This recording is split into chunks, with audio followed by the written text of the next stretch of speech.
Underscore underscore underscore underscore underscore underscore underscore underscore underscore underscore underscore underscore underscore underscore underscore underscore underscore underscore underscore later. I started thinking about what album to listen to while winding down. Why not Tesla? Mostly upbeat rock. It fits. I took off my shirt, put on my workout gloves, and started training. Just a t-shirt now. I watched a video to make sure I was using the equipment properly. It seemed to be working. Afterwards, I sat down with a simple dinner, a salad, some sunflower seeds, and pineapple. Not a bad meal for a modern cowboy, I joked to myself. Some songs still hit me hard, pure emotional roller coasters. I tidied up and started putting on a clean shirt when Carrie suddenly came back in. Right on time, as always, I said. Darn, did I miss the fun part? Or maybe not, she teased. She stepped closer and inhaled near my neck. After a workout, I was still hot, and I could smell my own cologne. Guilty. What is this scent? She asked. Guilty, I replied. Is it true? She asked playfully. Let's be guilty. I couldn't even form a response. Sorry, she said softly. You always seem to smell amazing to me, no matter what you're wearing. She gently placed her hands on my chest. She began, then stopped. Ugh, I hate feeling like this. There's so much I want to say. She shook her head and tapped her foot, clearly frustrated. My eyes were pulled toward her instinctively, an awkward, very human moment. Caught you, she whispered with a sweet smirk, then walked out. Phew. It seemed like Carrie had told the rest of the team something. Every 30 minutes, another one of the women came by just to hug me. Jake was the last to walk in. Hey, boss. Don't worry, I'm not here to hug you, he grinned. That's a relief, I laughed. You know I still love you though, buddy. We both chuckled as I extended my hand and we shook. Need anything from me? I asked. Nope, he said. Hey, that punching bag, you really use it? Yeah, it helps me stay focused during the day. Seriously? Only $150? I should get one. You've got another one at home? Sure do. Cool. Catch you later. When I was alone again, I dived into my forecasting tasks and spent an hour polishing my presentation. We really needed to replace the old point-of-sale systems. Before I knew it, it was time to head out. I got home at 5:30 p.m. The house was empty, so I quickly changed and went to the gym. I trained hard, nearly an hour and a half of full-body work. By 7 p.m., I was back. Joan was at the kitchen table, working on paperwork. Dad, will you make your special meatballs for dinner? My son shouted as he slid into the kitchen in his socks. Sure thing. Let's get to it. Spaghetti with meatballs. Did you do your exercises today? Yeah, every day. Fist to fist. Where's Chell? In your room. We'll have to wait for the shower. I washed my hands and started preparing the meatballs, popped them in the oven, and set the timer. I'll hop in the shower and then cook the pasta, I said. Joan mumbled something without looking up from her laptop. In the shower, I reminded myself, not the time for wandering thoughts. Just 5 minutes under the jets. What to do tonight if the kids go off on their own? I wasn't in the mood to go out, but didn't want to just stay in either. As I dried off, my thoughts drifted to the idea of a Vegas trip. Just then, Maddie texted, What kind of clothes do you take on a trip? Jai will take care of that. I replied. She said she wanted to buy something for you too. I'll ask her. I replied, I need to finish cooking. Let me know later. I checked the meatballs. They looked perfect. Water was boiling for the pasta. I've been making these for over 10 years now, I thought. All because one day I ran out of breadcrumbs and used Rice Krispies instead. The kids were so young then, just 4 and 6. Back to the evening. Maybe I'd start browsing prices for classic muscle cars. If I had one, I could cruise around, blast music, maybe even enter a race, like with that guy in the yellow Mustang down the street. After the Big D, maybe I'll join the Jeep Club. Something to look into later. A Jeep trip, a stop at Dairy Queen. That strange guy is always there alone. Maybe I'll call Teresa. But that would technically be a second date, and honestly, I don't trust myself to be alone with her in a car. Nope. No dates, Chip. Maybe just a night drive. No nightclubs. No, I won't go alone. But you could call Carrie, I said to myself. Stop being foolish. She would probably agree anyway. Sure, you can go to a bookstore, if there are still any around. A book and a cup of coffee sound like a great plan. Okay, everyone, dinner is ready. I called out. Seriously, Chip? Joan grimaced. What? I asked, pretending not to notice her reaction. As dinner neared its end, I decided to ask the kids about their plans. "So what are you two doing tonight?" I asked. "I'm going over to Jack's, if that's okay," Kix said. "No problem. Be home by 10:30 and text me, all right?" He jumped up from his chair, fist to fist. "Bye," he said, grinning. "And you?" "Chell, my beloved daughter?" "Dear Daddy, I'm going to Becky's. Around 11, if that's all right." "Okay. Keep in touch, and no boys." She smiled. "I don't have a boyfriend yet." "Bye, Dad." "Perfect. Looks like I'm in for a quiet evening," I said as I cleared the dishes. The idea of going to the bookstore still appealed to me. "Hey, sweetheart, I'm heading to the bookstore. I'll be back a little later," I called out, then made my way to the bathroom to fix my hair. I was dressed casually, shorts, sandals, and one of my favorite t-shirts. I hopped into the Jeep and pulled out my phone to search for a Barnes Noble. Perfect. One was just a 20-minute drive away. I turned on the radio. A slow ballad was playing. Not quite the vibe I wanted. "I like poison, but every rose has its thorn isn't cutting it tonight," I muttered as I turned the volume down.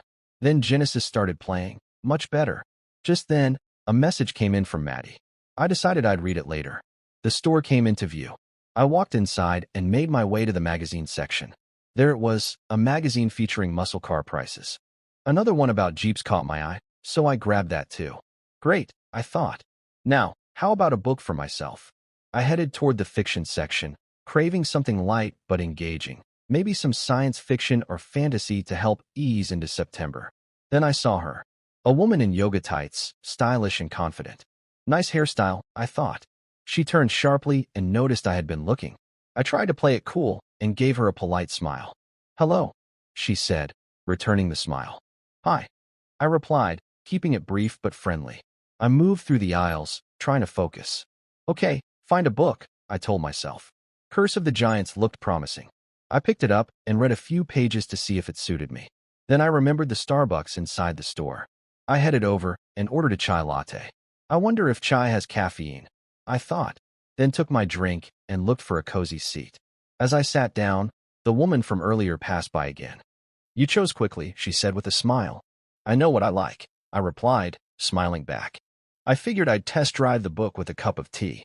"What are you reading?" she asked. "Just something light." "What about you? Looking for anything in particular?" "A gift for a friend. She's feeling unwell and wants something to read." "What does she enjoy?" "Mostly mysteries, drama, and a little romance." "Not quite my area, but a lot of great films are based on books that are even better," I said. "I like the Divergent series, but The Girl on the Train didn't impress me, though I've heard the book is excellent." "Thanks. I'm Diane, by the way." "Nice to meet you, Diane. If you need help, I'll be right over there." I pointed to the chair. "Great. Maybe I'll come find you," she said with a smile and walked off. She was sweet and had a quiet confidence. I sat back down and sipped my drink, flipping through the pages. 5 minutes later, Diane reappeared with a book in hand. She stood right in front of me, and I stood up quickly to be polite. "I think I found something she'll like," she said. "What did you pick?" "Divergent. I really enjoyed the movie, so I'm hoping she'll like the book." "Excellent choice. You could also grab her a coffee to go with it," I said. "Great idea. You've really saved me from stress and from leaving empty-handed." "Thank you. I like helping kind people," I said. She smiled. "And what will your wife say about that?" I smiled back. "I'm just being friendly. She doesn't care much about it." "It's complicated," I said with a sigh. "But soon it'll get about 50% easier. So now, I'm trying to find a new hobby, something interesting that helps me meet new people and, in a way, start fresh." I picked up the magazines and smiled. Cars. Are you the one who's always going out with guys now?" She joked with a grin. "Hey, don't start," I replied, laughing. "I always need a good friend, especially one who knows how to replace a transmission." She gave me a puzzled look, as if I'd just said something outrageous. "Gearbox," I clarified quickly. "Sorry." She smiled, wiping her forehead with mock relief. "Phew," she said with a chuckle. "Turns out beautiful girls with ponytails also love Jeeps," I added. "Just beautiful," she teased. I thought that might be safer to say. "Try again," she said, smiling. "All right, hot and beautiful girls with ponytails love Jeeps. And Dodge Challengers," I said, trying to match her playful energy. She laughed. "Much better. What's a Challenger?" I flipped through the magazine and showed her a photo, a glossy black 1970 Dodge Challenger. "Wow," she said. "Very bold." "No," I corrected gently. This is an incredibly beautiful car. Gorgeous, inside and out. A true night machine. Always kept her engine clean. She raised an eyebrow, curious. There's just something about it, I continued. Picture her driving it, hands on a pistol grip shifter, leaning back in the seat. I stopped myself, catching the shift in her expression. I smiled and added, yoga-level focus, right? She laughed. Okay. I admitted. That was good. Well, I have to get going, she said, holding up the book she'd chosen. Then, almost hesitating, she bit her lip and stood still for a moment. Reaching into her purse, she pulled out a pen. Can I see your magazine for a second? She asked. Of course, I said, handing it to her. She wrote something on the page with the challenger and handed the magazine back to me. Make sure you actually buy it, she said with a smile. I don't want a total stranger calling me. Honestly, it might be more than a month before I call, I admitted. I'm going through a tough phase right now. It's okay. Thanks for the warning. Mr. September, she replied with a playful smirk. Please, I said, grinning. I'm just glad I came to the bookstore tonight. So, hypothetically, I continued, if there's a Jeep Club event, a drive, some good food, a fun time, would that be something a smart, beautiful girl with a ponytail might be interested in? You'll have to ask about that when you call, she said. Good night, Chip. She turned and walked away. Of course, I couldn't help but watch her go, admiring her confidence and energy. Still a little dazed, I thought to myself, what just happened? I'm not exactly a model. I ramble when I talk. Sure, I've got a bit of a tan, I keep in shape, the shirt fits me well, and I smell decent, but still, am a solid 7 out of 10 on my best day. Maybe 6 7/8. Don't mess this up, Chip, I told myself. Never break a good streak. I opened the magazine again. There she was, Diana, the girl with the ponytail. I liked her. What time is it? It was already past 9. I still had to get home. I headed to the checkout, paid for my things, and, just to be safe, saved Diana's number to my phone before leaving the parking lot. A little about Chip and Diana, 2 people from the heartland of the country, unexpectedly crossing paths. I plugged my phone into the charger and remembered Maddie had texted me. I opened the message. Chip, I found some shirts you might like. JC, great. Let him grab more than one. I hate shopping. I texted back. If you really like them, get 3 or 4 in different colors. Maybe some pants too. Go all out. Shop until you drop, huh? We'll bring them to your place tomorrow evening. JC, thanks, guys. Good night, I replied. Sleep well, Chip. JC, I got home around 9:45 and headed to the bathroom. That's when I noticed Joan's phone on the dresser. I checked. She was fast asleep. I picked it up and went into the bathroom. What will I find this time? I hadn't looked in about 10 days. At least that would mean less scrolling. Password, okay. Messages first. You know, I thought I should probably clean up my own messages. I wouldn't want her to see my chats with Maddie or Tiffany. Then I saw it. I'm writing to you from the bathroom. Someone had texted. I walked in and found Chip. I nearly lost it. He looked so good. That was Joan. She had written it. Go for it, Laura replied. You need this. Maybe you'll change your mind. I'm just excited, but I want to stay with my decision. Joan replied. My boyfriend is struggling. I can't believe I'm even hesitating. From what you said, he's just, it'll be easier for both of you, Laura responded. Joan had been uncertain. Here was another message, dated Sunday. I'm exhausted. It didn't work out with Chip. My parents pressured me. I ruined everything. Maybe it would have been better if he went ahead with the trip. It'll be over soon. Weren't you going to talk to him? Laura asked. Yes, but I needed to calm down first. The kids were upset. I was upset. Now I can go back to the plan. My hands were shaking. I sat on the toilet and checked her Facebook Messenger. An email notification popped up. Deceive your husband and move on. Seriously? They had mapped out an action plan with a meeting date. I forwarded it to my email and deleted it from the sent folder. I also took a photo of the messages on my phone. Then, I returned her phone to its place and left the bathroom. I need a way to monitor her phone, I thought. Maybe some kind of digital trail. I'll deal with that next Wednesday. The kids would be home soon. I needed to calm down. I poured myself a big glass of Malibu and Pepsi and collapsed on the couch. Just then, I got a text from Kix. Dad, I'm on my way home. What are you watching? Guardians of the Galaxy Volume 2, I replied. Kix arrived at exactly 10:30. Hey, Dad. Watching that again? Yep. 3rd time, I said. Oh, cool. I love that movie. Baby Groot is awesome. A message popped up from Chell. Daddy, I'll be home soon. Just a couple more minutes. She walked in a few minutes later. Hey guys. What are you watching? Guardians again, Kix answered with a smile. I replied, you know, I've been told you're smug, but that's not true at all. We all laughed. You, Joan. I just love being with my family. If you want to leave, go ahead. Chell settled next to me on the couch and snuggled in. I wrapped an arm around her and ruffled Kiku's hair with the other hand. He smiled back and settled in to watch the movie. I couldn't think of a better way to end the evening. Wednesday, August 23rd, 2017, I woke up in a surprisingly good mood. Why am I feeling so upbeat?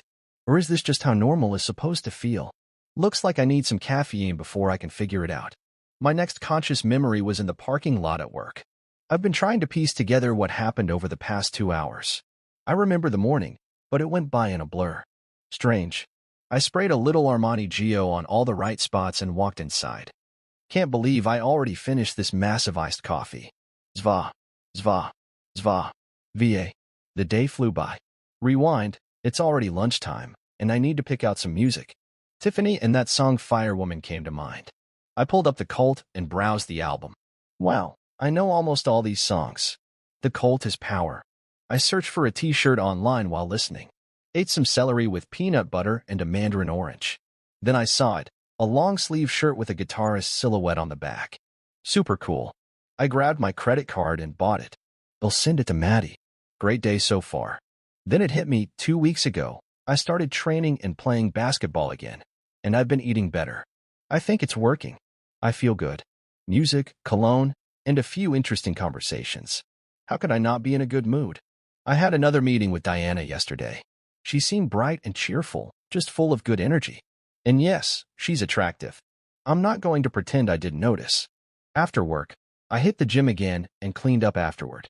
Funny how cologne mixes with sweat, it somehow amplifies it. I think I smell even better than yesterday. One last stop at the restroom. This day is simply the best. Maybe I'll grab another iced coffee. I hummed quietly as I walked around the office. Chip, something came for you, Kimberly called. From the volume store. Back to reality. Wait, what? These are supplements for energy and performance. How did they arrive so fast? I grabbed the box. Oh, yeah. Thanks, Kimmy. Don't look embarrassed. Keep your poker face. You going to open it? Carrie asked from behind. Crap. No, I said with a slight smirk. I'll do it later. Carrie followed me. I'll open it then. Nope.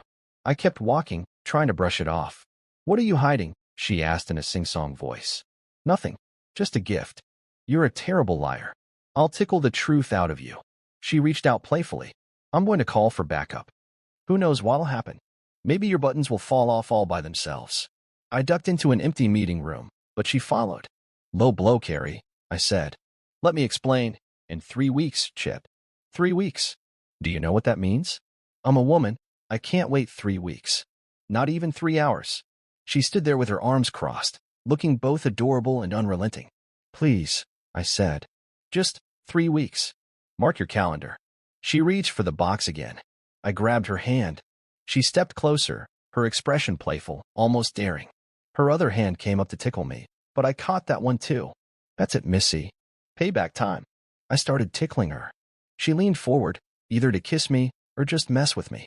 I immediately let go. Okay, I said, backing off. Let's regroup. Dinner? Maybe. That little French cafe bakery you like. A huge smile spread across her face. Why do I feel like I've messed up again? She laughed. I'm only going because you bribed me. Don't say that. Too late. I'm going to enjoy this, she said. And by then, I'll know exactly what to wear.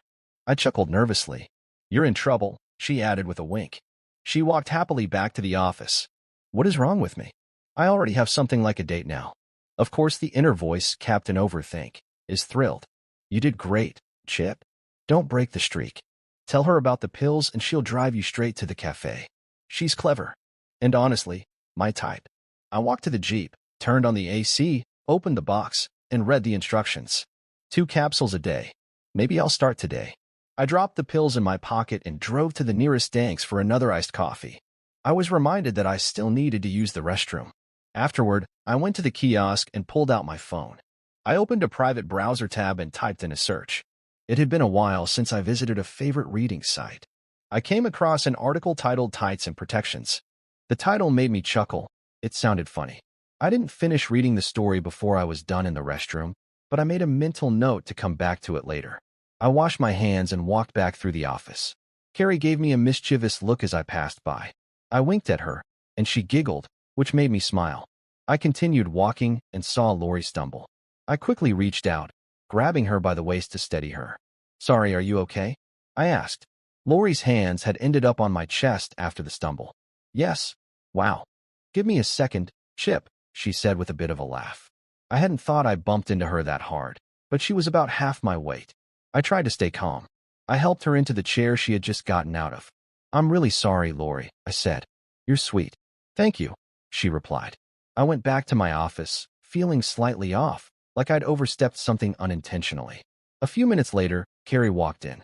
"No," I said before she could speak. "We're at full speed here. Turn around unless you've got a work-related topic," I added, wagging a finger at her playfully. She bit her lip, unsure of what to do, then left without saying anything. The rest of the day, I stayed in my office working on a few tasks the higher-ups had given me, researching new sources of revenue that wouldn't cut into our current offerings. I had a few ideas, just needed time to look deeper. I caught myself daydreaming again, about starting my own business, something like a fitness apparel store. I imagined helping clients on the sales floor. Maybe something like a boutique for athletic wear. Funny how the mind wanders.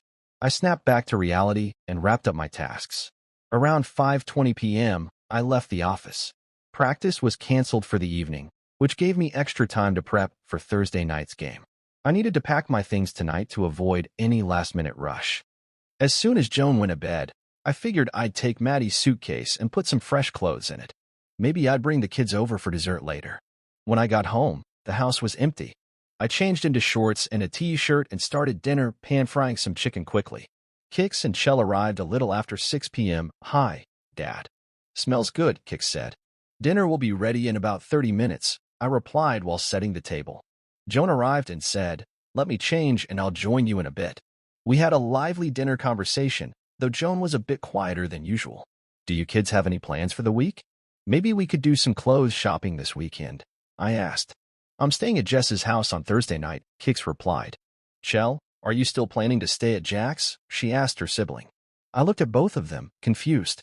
"Wait, what's happening Thursday night that you're both having sleepovers?" If I had planned something like this without telling Joan, she would have been upset, maybe not outwardly, but I'd hear about it. Joan answered, "Oh, I'm going to Laura's for dinner and a glass of wine. Just trying to relax a bit after the chaos of this week." "All right," I replied, trying not to overthink it. She looked at me and smiled. "What?" she asked. "Nothing," I said with a small grin. "I need to catch up on some work anyway after the rough start this week." "Thanks for making dinner," she added. "No problem," I said. "Hey guys," I asked, turning to the kids. "When was all of this discussed?" "Sunday," Chell replied. "Mom said she had plans that evening." "You okay, Dad?" Chell added. "Yeah," I said, even though I was surprised by how much I didn't know was going on this week. Kix seemed indifferent, but Chell gave me a look. I could read her expression clearly. Is Mom up to something? I just raised my eyebrows and shrugged in response. "Do you guys want to go out for dessert?" I asked. "DQ." Kix said immediately. "Yes. It's so hot in here. That sounds great." "I need about 10 minutes to get ready," Chell said, heading to her room. Kix started walking toward the door but then paused. "Whoa, girls," she muttered, seemingly annoyed. I looked into the bedroom and saw Joan at the computer. I figured she was just shopping or catching up on something. "We're going to Dairy Queen. Want to come with us?" I asked her with a smile. "No, thank you," she said politely. I nodded and walked away, thoughts buzzing in the back of my mind. I didn't want to make assumptions, but something about Joan and Laura's plans felt a little off. Still, I reminded myself not to jump to conclusions. People can surprise you, but not always in the ways you expect. We drove to the cultural center afterward, one of our usual summer hangouts. I kept myself busy and stayed out of trouble, just enjoying some quality time with the kids. While we were talking, I mentioned a possible weekend trip to the lake for some outdoor fun. I suggested we could borrow Maddie's boat and try water skiing. The kids were immediately excited. "Can we invite a friend?" Chell asked. "Of course," I said. "We've got 2 tents, but if someone else comes along, We might need a third. Chell pulled out her phone to send a message. Kix was busy texting too. I smiled, watching their energy and enthusiasm. I couldn't help but reflect on how different things felt compared to the past. Last time, Teresa invited herself and Jesse on a camping night, and it had definitely shifted the dynamic. But this time, I was hoping for a simple, peaceful weekend, no surprises. Still, my mind wandered. I wondered if Teresa would be joining us again, and whether we'd get a chance to go hiking alone.